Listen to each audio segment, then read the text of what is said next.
I remember at age 14, at that point I'd been playing all the string quartet music that I knew about, and it was music of Haydn, Mozart, Beethoven, and Schubert.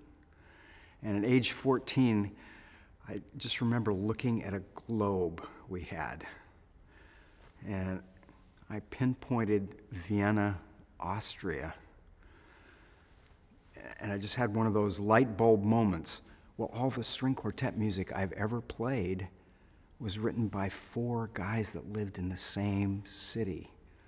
And you start looking at the globe, and there's a lot of other cities, and there's a lot of other cultures and countries. And at that point, I realized I want to know more.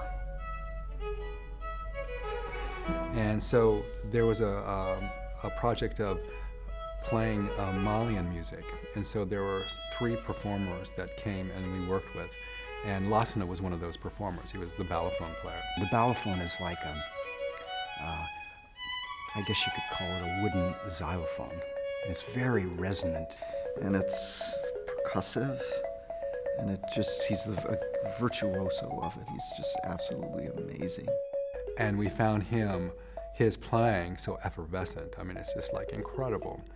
And you felt like you were in the presence of this master musician whom months before was planning to quit music and become a miner because of the difficulties in the situation in Mali. And that just seemed like it would be a huge loss. It would be like if all of a sudden during Bach's life he decided to become a cobbler or something like that. I mean, not that being a cobbler isn't important, but what if we didn't have the music of Bach? And so I just asked him, would he be interested in making a piece for us? And he said, oh, I can do this. And so he wrote these virtuoso pieces, 5 of them, and 1 for each of us. And then the 5th one is sort of a lovely ending to the whole work. Because I thought, wouldn't it be great if every quartet in the world that wanted to could have a piece by Fodé Lassana Diabaté that was a cello solo, another was a viola solo, and the 2 others were violin solos. So each member of the group could kind of shine in a particular way.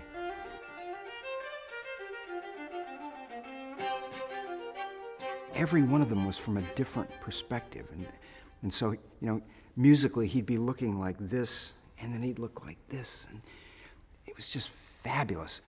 He's kind of a guy that nothing is ever in a hurry. There's nothing big deal enough to worry about. He's always so chilled, and every time we play for him, we're done, and he says, "C'est parfait." That's pretty much only French I know. But he said, and he really means it. He's not just saying it to be nice. He really feels that every time we play is as perfect as it can be, and that the most important thing is that we're there together and make music together. And when someone you collaborate with has that kind of positive, such generous and loving vibe, you actually end up playing that way. It's amazing what he can do to us.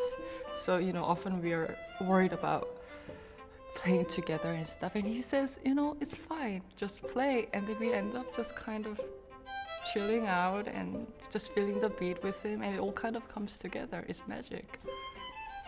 I remember the other night at Carnegie Hall, we were playing the 5th movement of Sunjata's time.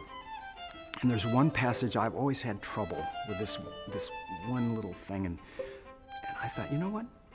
Here I am at Carnegie Hall. I'm just going to smile like Lassana does. Went down the scale, and I aced it. And I thought, okay, now I know how to do it. Just channel Lassana. It works every time.